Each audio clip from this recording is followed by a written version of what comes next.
अस्सलाम वालेकुम dear students. आज हम इंटर क्लास की फिज़िक्स का चैप्टर नंबर 2 का टॉपिक पढ़ेंगे, applications of the first law of thermodynamics.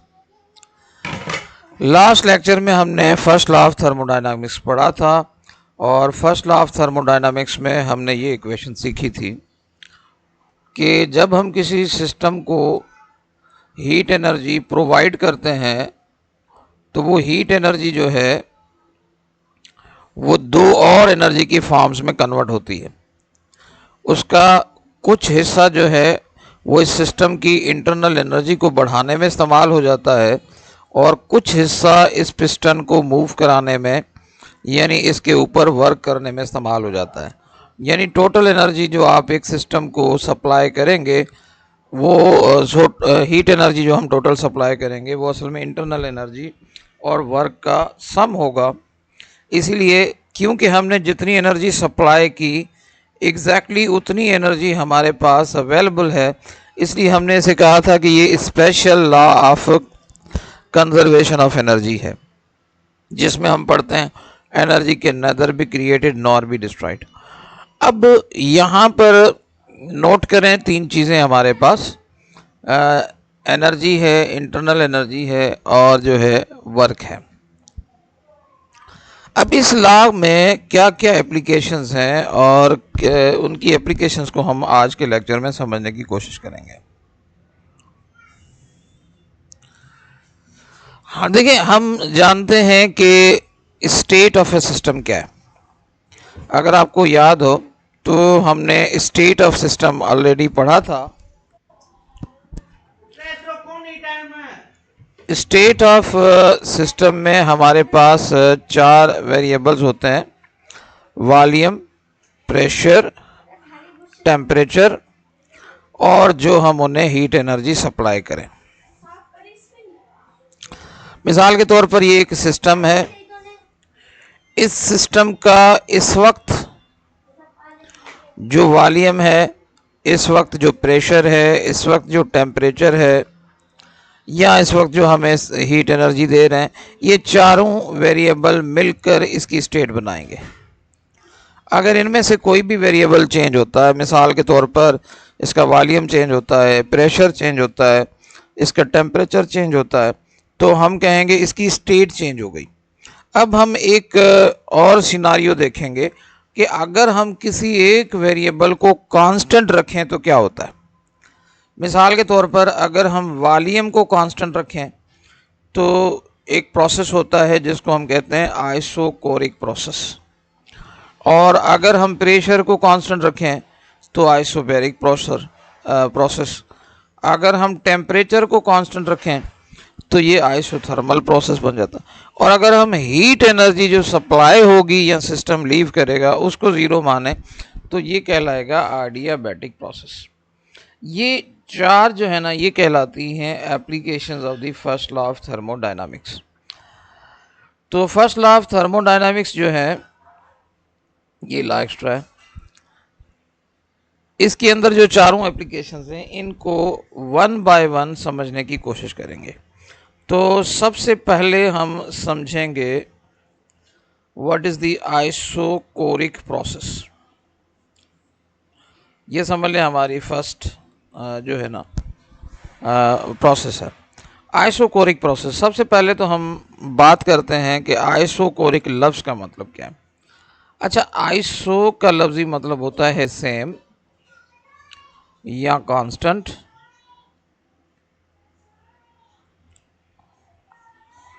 और कोरिक का मतलब होता है वॉल्यूम।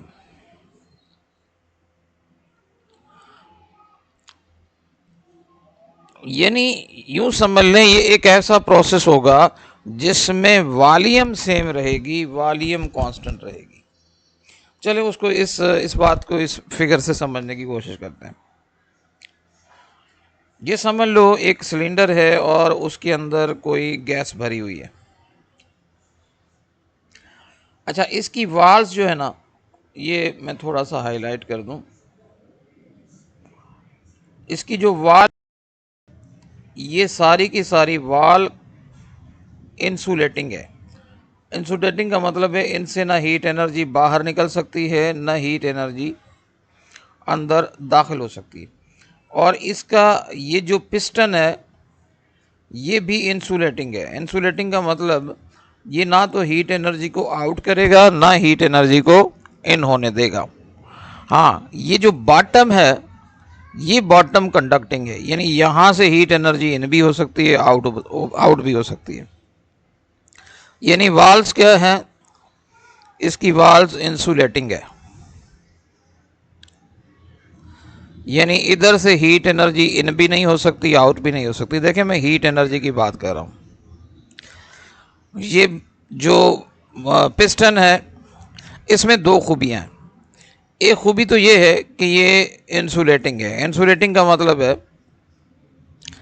कि ना तो हीट एनर्जी इसके अंदर जा सकती है, ना हीट एनर्जी बाहर जा सकती है। साथ में ये फिक्स्ड भी है, यानी मूवेबल नहीं है। देखो इसको यूं समझ लें, यहाँ से हमने लॉक लगा दिया है, लॉक लगाने की वजह से ये इधर फिक्स है, यानी ये मूव नहीं कर सकता। अच्छा, अब ज़रा समझने की कोशिश करें। मिसाल के तौर पर हम इसे गर्म करते हैं, यहाँ से हम नीचे से आग लगा देते हैं और ये गर्म करते हैं। अच्छा, गर्म करने से क्या होगा, हीट एनर्जी इसके अंदर दाखिल होगी। According to the first law of thermodynamics हमने क्या पढ़ा था, ये हीट एनर्जी या तो वर्क में कन्वर्ट होगी, या इसका कुछ हिस्सा वर्क में कन्वर्ट होगा और कुछ हिस्सा इंटरनल एनर्जी में। चलो यहाँ से कुछ तो जो एनर्जी है वो इंटरनल एनर्जी में कन्वर्ट हो गई, लेकिन वर्क कब होगा, वर्क तो तब होगा ना जब ये गैस या तो एक्सपेंड हो, या जो ये गैस है ये कॉन्ट्रैक्ट हो। लेकिन यहाँ पर एक बात करें, हमने इसकी जो पिस्टन है इसको फिक्स किया हुआ है। मुझे बताएं, जब पिस्टन फिक्स होगा तो ये गैस इस पे प्रेशर तो लगाएगी, लेकिन क्या ये पिस्टन ऊपर की तरफ मूव करेगा? ऊपर की तरफ मूव नहीं करेगा। इसलिए मूव नहीं करेगा क्योंकि ये वाला जो पिस्टन है ये पूरे का पूरा फिक्स है। अच्छा, अगर ये ऊपर मूव नहीं करेगा तो हम कहेंगे चेंज इन वॉल्यूम ज़ीरो आएगी, यानी इसका वॉल्यूम चेंज नहीं होगा, चेंज इन वॉल्यूम ज़ीरो आएगी। दूसरे लफ्ज़ों में हम समझेंगे इसका जो वॉल्यूम है वो कांस्टेंट है। और यही बात हमने इसके वर्ड की डेफिनेशन में देखी कि इस प्रोसेस में जो वॉल्यूम है वो कांस्टेंट होगा, यानी वॉल्यूम के अंदर किसी तरह की कोई चेंज नहीं आएगी। और वॉल्यूम के अंदर चेंज ना आए ये तभी मुमकिन है जब इसका जो आप पिस्टन है ना ये फिक्स्ड रखें। अच्छा, एक बात और, अगर इसका वॉल्यूम चेंज नहीं होगा तो मुझे बताएं किसी भी तरह का कोई डिस्टेंस कवर होगा? देखें, हमने वर्क का फार्मूला पढ़ा था, फोर्स मल्टीप्लाइड बाय डिस्प्लेसमेंट। यही फार्मूला आपको याद होगा, हमने पढ़ा था। लेकिन क्योंकि इसका वॉल्यूम चेंज नहीं हो रहा, इसका पिस्टन फिक्स्ड है, तो इसकी ये जो हाइट है, डिस्टेंस है, ये यकसा रहेगा, फिक्स रहेगा, चेंज नहीं होगा। चेंज नहीं होगा तो वर्क ज़ीरो होगा। और यही हमारा आइसोकोरिक प्रोसेस कहलाता है, जिसमें वॉल्यूम कांस्टेंट हो और वॉल्यूम कांस्टेंट होने से आपका वर्क ज़ीरो हो। अब ज़रा डेफिनेशन को पढ़ लें। A thermodynamic process in which the volume of the system remains constant, यानी जो सिस्टम का वॉल्यूम है वो कांस्टेंट हो, और वॉल्यूम कांस्टेंट होगी तो मतलब चेंज इन वॉल्यूम कांस्टेंट होगी, और चेंज इन वॉल्यूम कांस्टेंट होगी तो इसका मतलब वर्क ज़ीरो होगा। No volume change no work, ये सिंपल सा आइसोकोरिक का फार्मूला है। अच्छा, अब देखें इसको ज़रा एक्सपेरिमेंटली सेटअप। ये एक्सपेरिमेंटली सेटअप वही है जो मैंने आपको बता दिया कि आपने एक सिलेंडर लेना है, उसमें एक फिक्स्ड पिस्टन होना चाहिए, यानी ये जो पिस्टन है ये फिक्स होना चाहिए। अच्छा, इसकी जो वाल्स हैं और ये जो पिस्टन है ये इंसुलेटिंग होने चाहिए, यानी नॉन कंडक्टिंग होने चाहिए, जबकि इसका ये जो बॉटम है ये कंडक्टिंग होना चाहिए। अच्छा, बॉटम कंडक्टिंग नहीं होगा तो हीट एनर्जी अंदर दाखिल नहीं होगी, तो इंटरनल एनर्जी भी चेंज नहीं होगी। लेकिन ये जो वाल है, वाल्स वगैरह, ये इंसुलेटिंग होनी चाहिए। और पिस्टन की दूसरी खूबी क्या है कि ये फिक्स्ड होना चाहिए। ये आपका एक्सपेरिमेंटल सेटअप होता है। देखें, एक गैस को सिलेंडर में बंद करना है, वाल उसकी नॉन कंडक्टिंग होनी चाहिए, बेस उसकी कंडक्टिंग होनी चाहिए, पिस्टन फिक्स्ड होना चाहिए, तो वॉल्यूम कांस्टेंट होगा। अच्छा, वॉल्यूम कांस्टेंट होगा मतलब वर्क ज़ीरो होगा। वर्क ज़ीरो होगा इसका मतलब सारी की सारी हीट एनर्जी जो है ना वो आपकी इंटरनल एनर्जी में कन्वर्ट होगी। देखें, ये हमारे पास लॉ है थर्मोडायनामिक्स का, फर्स्ट लॉ ऑफ थर्मोडायनामिक्स का। लेकिन हमने पढ़ा कि वर्क तो ज़ीरो होता है, तो अगर मैं वर्क को ज़ीरो पुट कर दूं तो जितनी भी एनर्जी है वो सारी की सारी कन्वर्ट हो रही है इंटरनल एनर्जी में। और ये हमारे पास आइसोकोरिक इक्वेशन कहलाती है कि total heat energy is converted into the internal energy, और जो वर्क है वो यहाँ पर ज़ीरो होगा। इंटरप्रेशन आप इस तरह से कर सकते हैं कि सारी की सारी हीट एनर्जी इंटरनल एनर्जी में कन्वर्ट हो जाती है और किसी भी तरह की कोई भी एनर्जी वर्क करने में इस्तेमाल नहीं होती। और हीट एनर्जी अगर रिमूव करेंगे तो इंटरनल एनर्जी डिक्रीज़ होगी, हीट एनर्जी अगर ऐड करेंगे तो इंटरनल एनर्जी इंक्रीज़ होगी। अच्छा, अब ज़रा इसका ग्राफ समझ लेते हैं। ये ग्राफ हम हमेशा प्रेशर और वॉल्यूम के दरमियान बनाते हैं। प्रेशर और वॉल्यूम के दरमियान जब आप ग्राफ बनाओगे, इस तरफ आप बना देते हो प्रेशर और इस तरफ आप बना देते हो वॉल्यूम। अब जाहिर है जब हम इस सिस्टम को हीट एनर्जी प्रोवाइड करेंगे ना तो इसके मालिक्यूल्स की एनर्जी बढ़ेगी। मालिक्यूल्स की एनर्जी बढ़ेगी तो ये इस पिस्टन के ऊपर प्रेशर लगाएंगे, तो पहले प्रेशर कम होगा, यानी आपके ये प्रेशर की लेवल नंबर 1 थी यहाँ पर। फिर वॉल्यूम समझो आपका ये यहाँ, सॉरी मैंने प्रेशर लिख दिया, ये वॉल्यूम होना चाहिए। यहाँ वॉल्यूम की लेवल समझो आपके पास V1 थी। अच्छा, प्रेशर बढ़ेगा लेकिन क्या वॉल्यूम चेंज होगा? क्योंकि ये आइसोकोरिक प्रोसेस है तो वॉल्यूम तो चेंज नहीं होगा। तो प्रेशर अगर लेवल 2 पे आ जाएगा लेकिन वॉल्यूम की लेवल यही सीधी लाइन बनेगी। इस तरह से आपके पास हमेशा एक वर्टिकल लाइन आएगी। इसका ग्राफ जो बनेगा इसमें आपके पास हमेशा एक वर्टिकल लाइन आएगी और इस वर्टिकल लाइन को हम बोलते हैं आइसोकोर, जो आप इस ग्राफ में भी दे सकते हैं। ये इसकी फर्स्ट स्टेट कहलाती है, ये इसकी सेकंड स्टेट कहलाती है। अच्छा, ये फर्स्ट और सेकंड स्टेट किस वजह से? क्योंकि प्रेशर चेंज हो गया। और हमने आपको बताया कि जिस स्टेट पर जब इन चार वेरिएबल्स में से कोई भी एक वेरिएबल चेंज होगा तो हम कहेंगे स्टेट चेंज हो गई। अब देखें बाकी जो हमारे पास वेरिएबल्स हैं उन पर क्या क्या इफ़ेक्ट्स होते हैं, एमसीक्यूज़ के हवाले से पूछा जा सकता है। मिसाल के तौर पर इसमें जो वॉल्यूम होता है उस पर किसी तरह का कोई चेंज नहीं हो सकता। टेम्परेचर में दो बातें होगी, अगर हीट एनर्जी ऐड हुई है तो टेम्परेचर इंक्रीज़ होगा, और अगर हीट एनर्जी रिमूव हुई है तो टेम्परेचर डिक्रीज़ होगा, अगर आपकी हीट एनर्जी जो है वो रिमूव हुई है तो।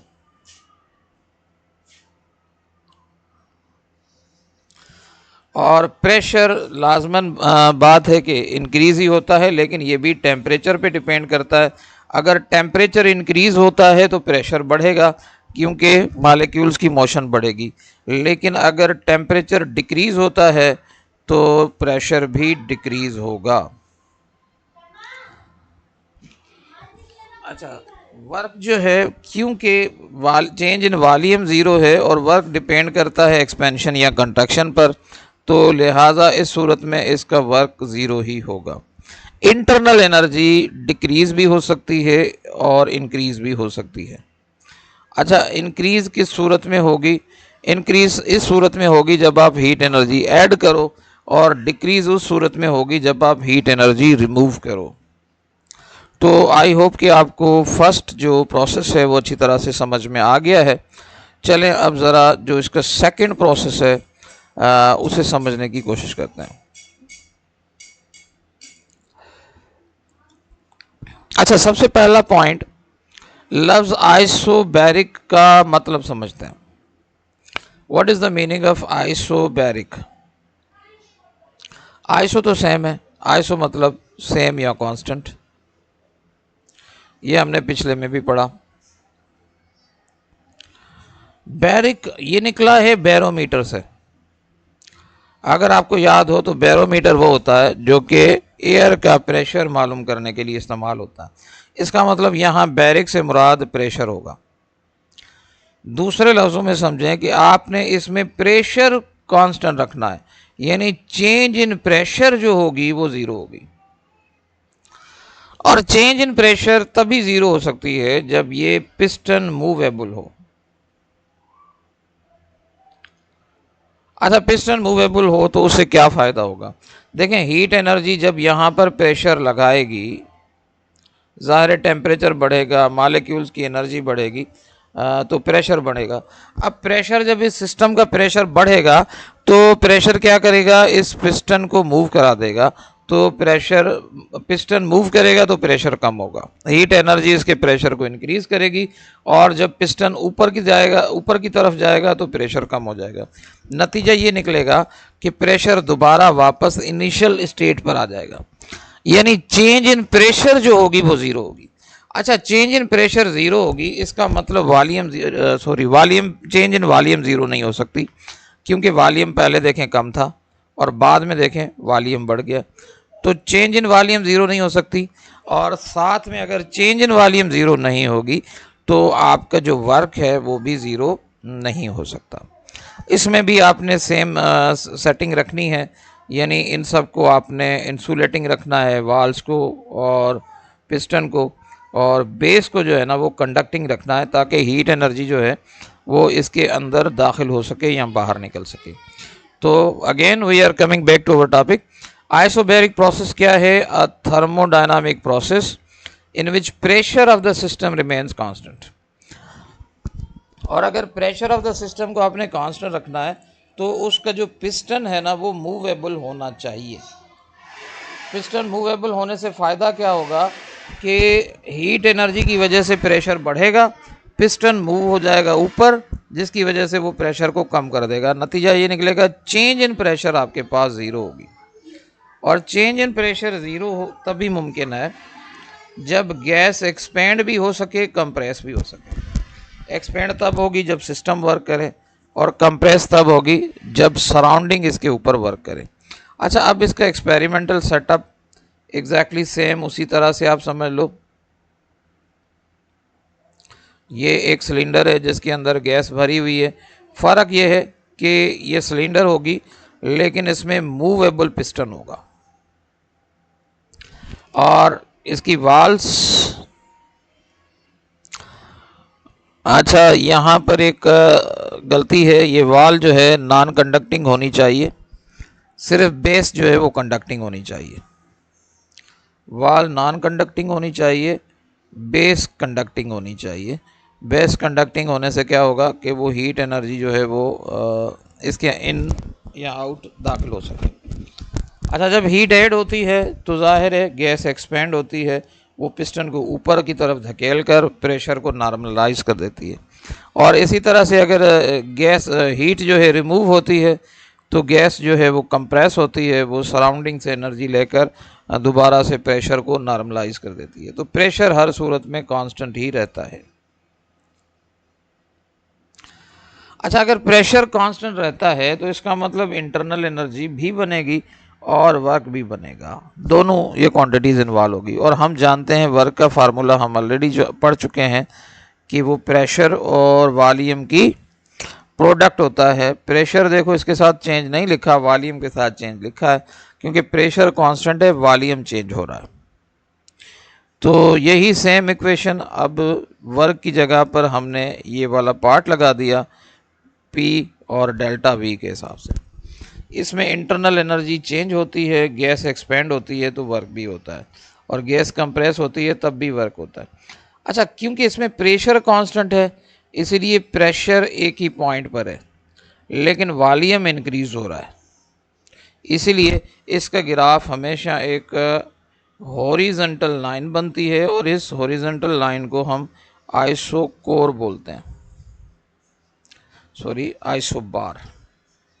आइसोकोर जब वॉल्यूम कांस्टेंट हो, आइसोबार जब प्रेशर कांस्टेंट हो। ये इफ़ेक्ट्स आपको खुद ही समझ आ जाएंगे। प्रेशर इसमें कांस्टेंट है, वॉल्यूम इंक्रीज होगा अगर हीट ऐड करेंगे, डिक्रीज होगा अगर हीट रिमूव करेंगे। तो